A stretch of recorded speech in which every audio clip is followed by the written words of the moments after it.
it appropriate to go into a school and introduce yourself if there is an online application? I would say yes, if you make an appointment. You know, contact my office manager, the principal, superintendent's office manager. I mean, because we are, contrary to belief, we are extremely busy. Even if we're just sitting in our office, sometimes teachers think, oh, he's just in the office, so they're not doing anything, so I'm gonna just go in. No, we're busy. And if you take the time to research, find out the office manager's name, call, can I get 10 minutes of the principal's time? Absolutely, I love that. But just walking in off the street, not knowing what's going on, and hey, I want it, that's kind of a turn off. I would say the opposite of that. I would say you don't need to make an appointment to see me. I appreciate what LaShawn is saying in terms of today my schedule started at a meeting at 6:45. My last meeting got over at 4:45. I did some emails, went home, had a little eat, and then drove up here to go to the meeting. I had a person stop in today. I have a physical education health job open. Quite a few applicants for the job. Person walked into my office. I was busy, never met with them. Asked if I was busy, if I had a few minutes, just to introduce herself. My secretary said, I'm sorry, he's in a meeting and I really can't disturb him. The person said, that's fine, I appreciate, my name is so-and-so. I've applied for this position, I just wanted to stop and introduce myself because I happen to be in the La Crosse area, so I thought I would swing by. My secretary is very influential in my life. She covers my backside as much as my wife. Sometimes maybe more. I walked in, I said, so what'd you think? I think you had to interview her, she was really nice. End result was I went back, dug her file out of the applicants, went through the applicants again, and I've maybe been through them 4 or 5 times, and found, looking for a soccer coach, found out that she was an assistant college soccer coach. I'm like, wow, how'd I miss that? If she hadn't stopped in the office, I never would have seen her. I absolutely love risk takers.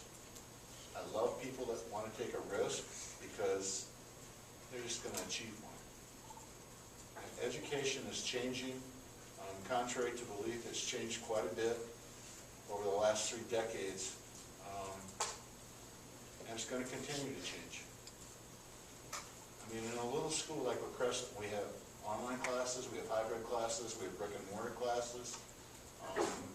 Before I retire in hopefully a few years, I'd like to consolidate all those and make one school or a center. That totally changes the focus of education from when the school bus arrives to when the school bus picks them up to more of a college campus type atmosphere. I think it can happen, but I'm not going to get there unless I have people willing to take risks, so I love those people. So I 100% agree that you got to recognize we're busy. I mean, I had no time to meet with that person. That person more than likely is going to get an interview because they stopped my office today and never visited with me. I would say both of those, but don't have any expectations, and don't have an attitude or get disappointed if it doesn't go the way that you want it to go. So, because that'll come out too. And I think all of us would agree that our secretaries probably know more about the building and do more than we do. But I would say either one. If you, and an email from, I've had emails also just to introduce, you know, I've submitted my application, I just wanted to introduce myself via email. You know, I've had that too, so. Yeah, I would agree. But honestly, my secretary too, if you come in, I'm going to trust her what she says. Nice person? Yeah. Yep, I'd agree with that. So you don't have time to meet with everybody. There's a lot of people that do cold call, that just stop by. Not necessarily people looking for a job, but there's also sales reps, anybody that stops by. If I'm available and have a couple minutes just to chat with somebody, you never know what take in that couple minutes is going to lead to down the road. Could be a positive potential relationship that has a good impact on your school district. So if we got time to do it, we'll definitely do it. If not, you at least have a message, or you got like your secretary's read on a person that may have stopped by that you might want to follow up with. So yeah, it's, education, life, everything's pretty much about relationships. So if somebody stops by and wants to meet you, do what you can to accommodate that. I don't think it hurts to have your name in front of, have your name come across my desk more than once. I mean, if you send your application in, your resume and everything like that, that's fine, but I appreciate the email, or I'll look at your application again if I see your name again. I think that's human nature. It's like, oh, yeah, okay. So, One of my cold calls for interview candidates, do background checks, I call the secretary of the school, that's my first call. I ask them if they know the student teacher, if they remember that student teacher. Did you make an impact in that school? If you did, the secretary knows you. If you didn't, it might not hurt you, but it can help you. So make a point to know the secretary. And the maintenance of your PD. What is most important for an applicant to have, a high GPA or many experiences? Both. If I had to pick one, I don't want somebody who has great experiences but has a 1.8, GPA. You honestly need to have both, because the market is extremely tough right now. I have an assistant principal vacancy at my school right now, and I was just sharing that I have about 130 applicants for one assistant principal job. So and you're looking for key things to weed people out right away. So if you look and you see somebody who maybe doesn't have one or the other, and there's 30 other people who have both, you're probably going to look at both unless, maybe you know somebody who knows somebody. And sometimes it's not what you know, it's who you know, to be completely honest with you.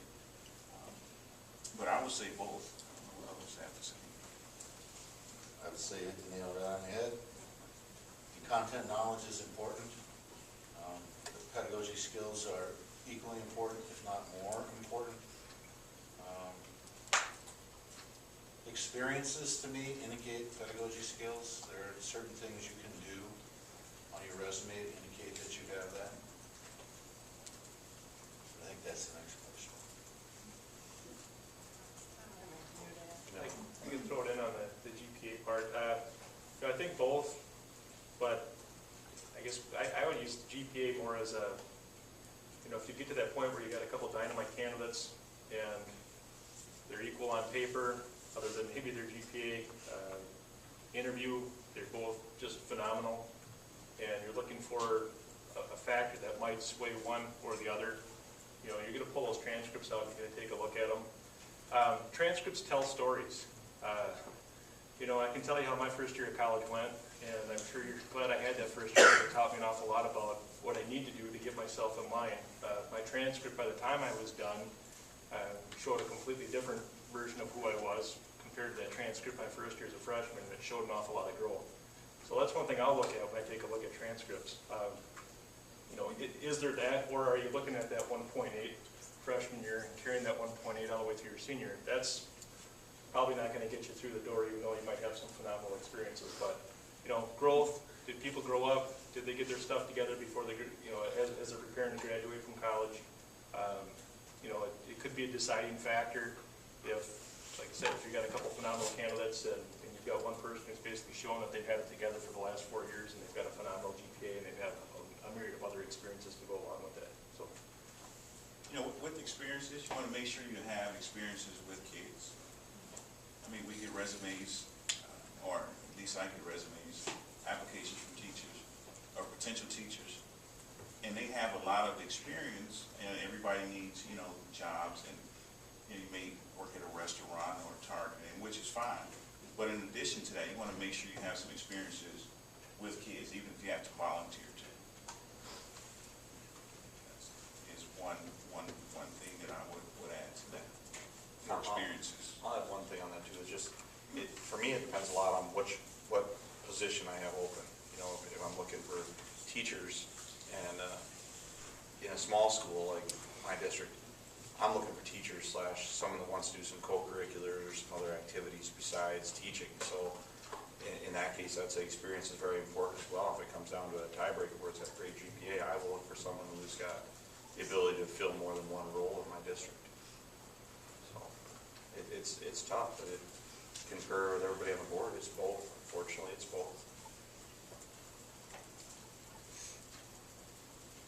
How long do you spend looking over one resume?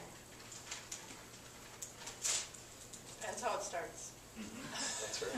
Is it a good resume? If it's a good resume, it's a long time I'll spend over a good resume. If it's one that isn't, I don't.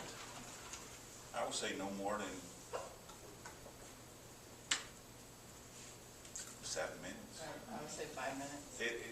It's not a long time. It's not a production where you want to have 4 pages. I mean, yeah, 4 pages. It might not even get looked at. I mean, you want to be concise, to the point, and you want to have proofread, have your little brother proofread, your cousin, mom, grandma. I mean, there's so many times where one of the factors is a couple typos. I mean, that shows a lot. Or you may get a cover letter. Everybody's sending out a lot of cover letters, but you forget to change who you're sending it to. And you're sending it to me, and it says Winona. I want to work for Winona Schools. Okay, well, I'll send this resume to Winona. So, I mean, you want to just proofread your stuff over and over and over. For me, I'd say it depends. If I'm with Sean, I have 130 applicants to go through. I'm doing what I call a glance through. If I have 40 candidates for a job, I generally go over them 5 times. I do a glance through, and I use a highlighter, and I go through and I just circle things that I like. And they go into one pile. I would agree with Kelly that if there's a resume over if it's over 2 pages long, I rarely bother to look at it because I figure that person isn't capable of expressing themselves in an appropriate manner. Or better say they're a Nobel Prize winner in the first line I get to. I mean, we'll use filters. You know, there's specific things that you're advertising for, that you're looking for as part of the application package. You want to, depending on what the school district is, they may ask for different things. You want to complete the application, you're asking for a cover letter, you're asking for a resume, you're asking for, you know, three letters of reference, you're asking for official transcripts. And as the application packages come in, you find that a lot of people don't give you necessarily what you're asking for. They're just not paying attention to detail. Some of those applications just kind of go away. They go away, and they go away. Or I've gotten ones where, you know, all of a sudden it's, I'm sure you guys can probably relate to it too, but all of a sudden you get like a CD with a post-it note on it. Hey, call me, interested in the job. Okay, that's interested in that sort of stuff. But, you know, it's, you only have so much time to go through it, and like I said, we will use some filters, and yeah, you may lose some good candidates on that, you know, by doing that, but I think it does speak for, can people follow directions? You want people that